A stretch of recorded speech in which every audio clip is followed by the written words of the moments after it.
The deep dive में आपका स्वागत है। चलिए एक नंबर से शुरू करते हैं जो काफी स्टार्टलिंग है।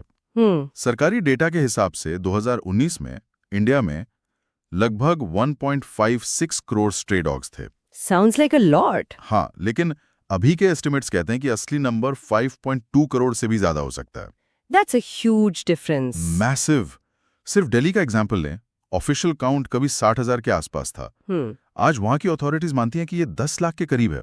And that's just one city. मतलब इसका स्केल इमेजिन करना भी मुश्किल है। बिल्कुल, बट ये सिर्फ नंबर्स की बात नहीं है। ये एक सोशल और लीगल इशू है जो अगस्त 2025 में अचानक नेशनल हेडलाइन बन गया। जब सुप्रीम कोर्ट ने वो ऑर्डर जारी किया, एग्जैक्टली जिसने पूरे देश में एक शॉकवेव भेज दी। राइट। तो कॉन्टेक्स्ट सेट करने के लिए ये समझना जरूरी है कि ये सिर्फ एक डॉग प्रॉब्लम नहीं है। ये तीन चीजों के बीच एक बैलेंसिंग एक्ट है: पब्लिक सेफ्टी, एनिमल वेलफेयर और सिविक रिस्पॉन्सिबिलिटी। और इन तीनों के बीच संतुलन बिगड़ चुका है फॉर अ व्हाइल नाउ। बिल्कुल। तो आज की इस गहरी चर्चा का मिशन बिल्कुल साफ है। हम सुप्रीम कोर्ट के उन ड्रामेटिक ऑर्डर्स को, उस पर हुए पब्लिक रिएक्शन को और आगे का रास्ता क्या हो सकता है उसे आराम से समझेंगे। Let's do it. तो इस बैलेंस को समझने के लिए सबसे पहले लीगली इंडिया में स्ट्रे डॉग्स को कैसे देखा जाता है? क्या वो वाइल्ड एनिमल्स हैं? That's a great question. और इसका जवाब है बिल्कुल नहीं। अच्छा। हाँ, इंडिया का जो मेन कानून है इस पर, prevention of cruelty to animals act 1960, वो उन्हें फ्री रोमिंग डोमेस्टिक एनिमल्स मानता है, ना कि जंगली जानवर। ओके, और ये डिस्टिंक्शन जरूरी क्यों है? ये बहुत जरूरी है क्योंकि इससे ही उन्हें मैनेज करने का पूरा अप्रोच तय होता है। और वो अप्रोच क्या है? स्ट्रैटेजी आती है एनिमल बर्ड कंट्रोल रूल्स से, यानी ABC रूल्स। ये 2001 में आए थे और 2023 में अपडेट हुए हैं। राइट। पॉलिसी को आमतौर पर TNVR कहा जाता है: ट्रैप, न्यूटर, वैक्सीनेट, रिटर्न। सो पकड़ो, नसबंदी करो, टीका लगाओ और वापस छोड़ दो। एग्जैक्टली। आइडिया ये है कि आप डॉग्स को एक इलाके से पकड़ें, उन्हें स्टेरिलाइज करें ताकि वो रिप्रोड्यूस ना कर सकें, रेबीज का टीका लगाएं और फिर सबसे क्रिटिकल पार्ट, बिल्कुल, उन्हें वापस उसी इलाके में छोड़ दें जहां से उन्हें उठाया गया था। ओके। तो इसका मकसद पॉपुलेशन को धीरे धीरे कंट्रोल करना है, ना कि उन्हें हटाना। राइट। इनफैक्ट इन रूल्स के तहत हेल्दी डॉग्स को मारना या परमानेंटली रिलोकेट करना गैरकानूनी था। ऑन पेपर तो ये बहुत सॉलिड साइंटिफिक स्ट्रेटेजी लगती है। It is. तो फिर गड़बड़ कहाँ हो रही है? Why isn't it working? The gap between policy and practice, वही सबसे बड़ी प्रॉब्लम है। चलिए वापस दिल्ली चलते हैं। वहां अनुमान है 10 लाख डॉग्स का। और उनके लिए पूरे शहर में सिर्फ 20 स्टेरिलाइजेशन सेंटर्स हैं। सिर्फ 20? और कोई भी डेडिकेटेड लार्ज स्केल शेल्टर नहीं है। एक्सपर्ट्स मानते हैं कि पॉपुलेशन कम करने के लिए आपको कम से कम 70% स्टेरिलाइजेशन रेट अचीव करना होता है। 70%? ये तो बहुत बड़ा नंबर है। It is. और इतनी लिमिटेड इंफ्रास्ट्रक्चर और फंडिंग की कमी के साथ दिल्ली जैसे शहर इस टारगेट के आसपास भी नहीं है। मतलब कानून तो अच्छा बना दिया, पर उसको जमीन पर लागू करने का कोई ढांचा ही नहीं है। बिल्कुल, ये एक ऐसी गाड़ी बनाने जैसा है जिसमें इंजन ही ना हो। हाँ, और इस फेलियर की वजह से हर तरफ प्रेशर बढ़ता जा रहा है। चलिए इस कॉन्फ्लिक्ट के दोनों साइड्स की बात करते हैं। पहले डॉग्स की। सड़कों पर लाइफ बहुत ब्रूटल है। वो खाने के लिए कचरे पर निर्भर हैं, जिससे मैलन्यूट्रिशन और बीमारियां होती हैं। फिर रोड एक्सीडेंट्स का खतरा और कुछ लोगों से मिलने वाली क्रूएल्टी अलग। एग्जैक्टली। अब सिक्के का दूसरा पहलू देखते हैं। इंसानों के लिए क्या रिस्क है? और ये भी उतना ही गंभीर है। सबसे ज्यादा खतरा बच्चों और बुजुर्गों को होता है। सिर्फ 2024 में हेल्थ मिनिस्ट्री ने 3.72 million dog bite cases record किए। 3.72 मिलियन? ये तो दिन के 10,000 बाइट्स हो गए। और इससे भी बुरा है रेबीज का आंकड़ा। हर साल इंडिया में 5,700 से 10,000 लोग रेबीज से मर जाते हैं। That's terrifying. और हमारे सोर्सेज कंफर्म करते हैं कि इनमें से 99% केसेस डॉग बाइट से होते हैं। ये एक पब्लिक हेल्थ क्राइसिस है। बाइट्स के अलावा भी कम्युनिटीज की रोज की परेशानियां हैं। लगातार भौंकना, बच्चों का पार्क्स में खेल ना पाना, हाइजीन इश्यूज। सही बात है। और शहरों में कचरा मैनेजमेंट का फेल होना इस आग में घी का काम करता है। क्योंकि खुले में पड़ा कचरा उनके लिए कांस्टेंट फूड सोर्स है। एग्जैक्टली। तो आपके पास बढ़ते हुए बाइट केसेस हैं, लोगों का गुस्सा है, ट्रैजिक न्यूज स्टोरीज हैं, प्रेशर बिल्ड हो रहा था। और 2025 की गर्मियों में आखिरकार ये मामला सुप्रीम कोर्ट पहुंचा। Right, and this was the major turning point. तो हुआ क्या एग्जैक्टली? सुप्रीम कोर्ट ने डॉग बाइट क्राइसिस का जिक्र करते हुए इस मामले पर खुद से ध्यान दिया। उन्होंने किसी पिटीशन का इंतजार नहीं किया। इसे सुओ मोटो कॉग्निजेंस कहते हैं, राइट? हाँ, मतलब कोर्ट इस इशू को एक नेशनल इमरजेंसी की तरह देख रहा था और 11 अगस्त 2025 को जस्टिसेस जेबी पर्दीवाला और आर महादेवन की बेंच ने एक ऐसा निर्देश दिया जिसने सबको हैरान कर दिया। चलिए इस ऑर्डर को आराम से समझते हैं। की इंस्ट्रक्शंस क्या थे? 3 मेन पॉइंट्स थे जिन्होंने पूरा गेम बदल दिया। पहला, mass capture. Mass capture. Court ने ऑर्डर किया कि दिल्ली एनसीआर के सभी स्ट्रे डॉग्स को पकड़कर शेल्टर्स में ले जाया जाए। ओके, एक मिनट, सभी को? वो पूरे 10 लाख कुछ हफ्तों के अंदर? ये तो इम्पॉसिबल लगता है। लॉजिस्टिकली हाँ, उन्हें रखते कहाँ? वही तो। कोर्ट ने नए डॉग पाउंड्स बनाने का ऑर्डर दिया था, पर उसमें तो महीने या साल लग जाते। लेकिन दूसरा पॉइंट इससे भी ज्यादा रैडिकल था। Okay. No release rule. Dogs को नसबंदी के बाद उनके इलाकों में वापस नहीं छोड़ना था, उन्हें हमेशा के लिए शेल्टर्स में रखना था। वाओ, मतलब एक झटके में उन्होंने टीएनवीआर पॉलिसी का रिटर्न वाला हिस्सा ही खत्म कर दिया। ये तो एबीसी रूल्स के बिल्कुल खिलाफ है। It was a complete 180 degree turn.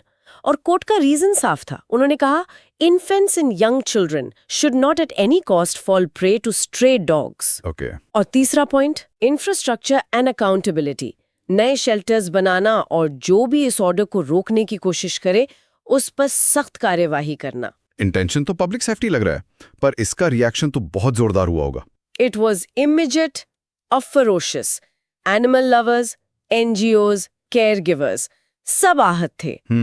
Delhi के इंडिया गेट पर बड़े बड़े प्रोटेस्ट हुए। लोग सेव दिल्ली डॉग्स के पोस्टर लेकर खड़े थे।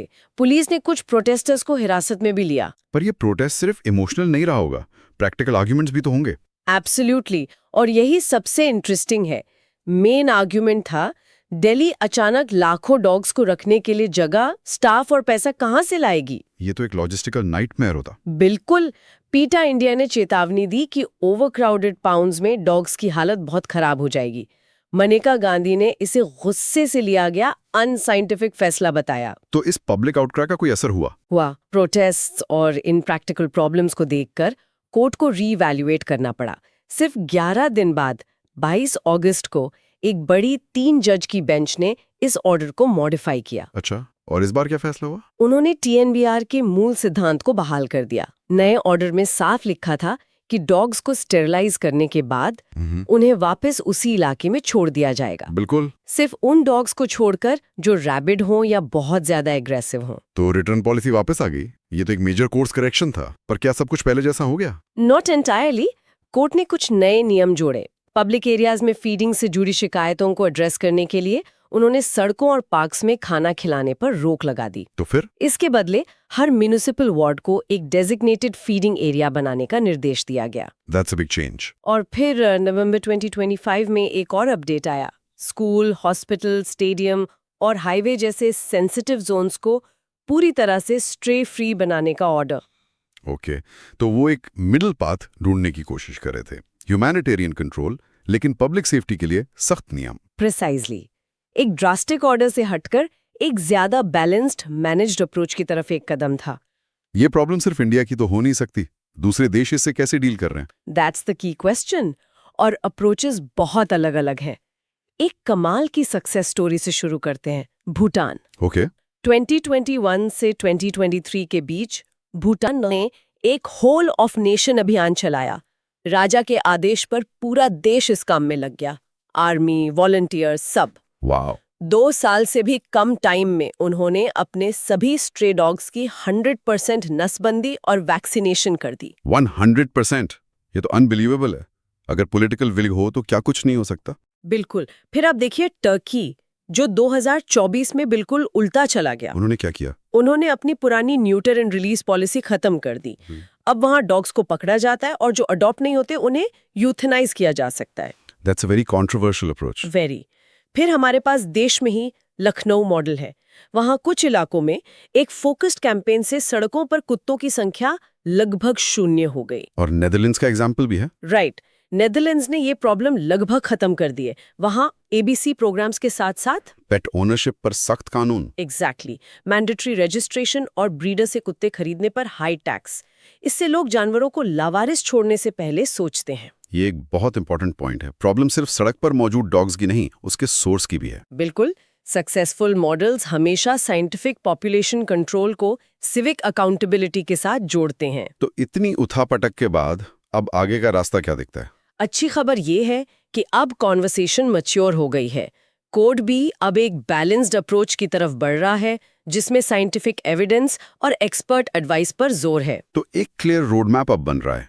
उसके कॉन्क्रीट स्टेप्स क्या हैं? सबसे पहला और सबसे जरूरी, स्केल अप एबीसी प्रोग्राम्स। मतलब जो एबीसी प्रोग्राम का असली मकसद था, उसे अब आखिरकार बड़े पैमाने पर करना। उस 70-80% स्टरलाइजेशन रेट को अचीव करना। राइट। इसके लिए भूटान जैसे टाइम बाउंड कैंपेन्स की जरूरत है।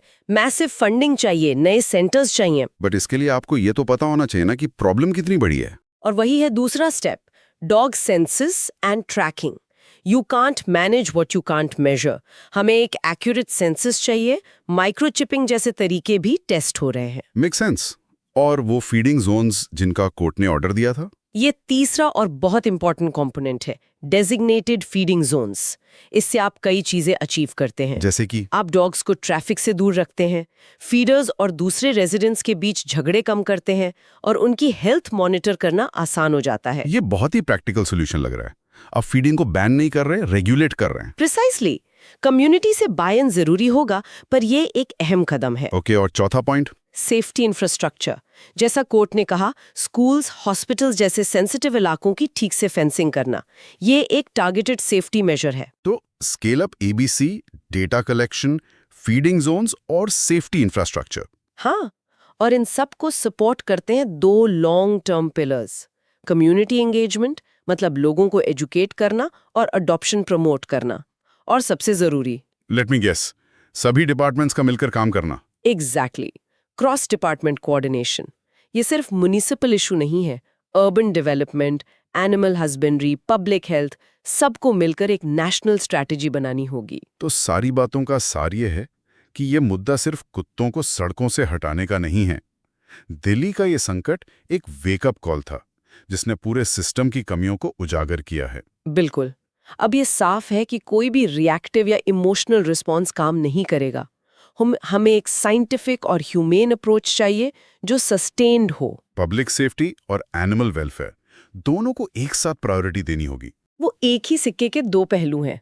भूटान और लखनऊ के मॉडल दिखाते हैं कि अगर पॉलिटिकल विल और कम्युनिटी पार्टिसिपेशन हो तो ये संभव है। तो अब बहस इस बात पर आ गई है कि क्या करना है, इसे कैसे करना है। एग्जैक्टली। और इसके साथ हम एक आखिरी विचार छोड़ जाते हैं। क्या ये समस्या सिर्फ आवारा कुत्तों की है, या ये हमारे शहरों के बड़े मुद्दों का आईना है, जैसे हमारा टूटा हुआ waste management system, public health का इंफ्रास्ट्रक्चर, और आखिर में हमारी एक प्रजाति के तौर पर दूसरी प्रजातियों के साथ इन अर्बन स्पेसेस में सहजीवन में रहने की क्षमता।